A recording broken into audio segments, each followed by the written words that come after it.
चराचराकारं व्याप्तं येन चराचरं तत्पदं दर्शितं येन तस्मै श्री गुरवे नमः।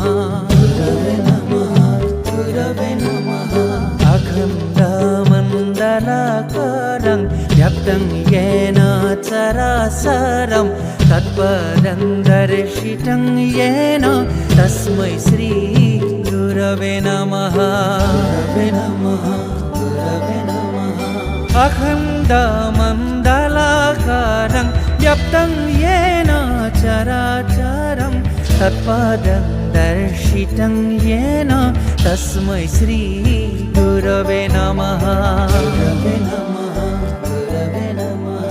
अखण्डमण्डलाकारं व्याप्तं येन चराचरं तत्पदं दर्शितं येन तस्मै श्री गुरवे नमः।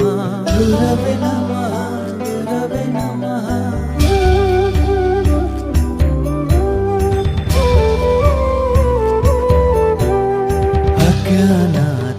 अज्ञानातिमिरन्धस्य ज्ञानञ्जनशलाकाय चक्षुरुन्मीलितं येन तस्मै श्री गुरवे नमः।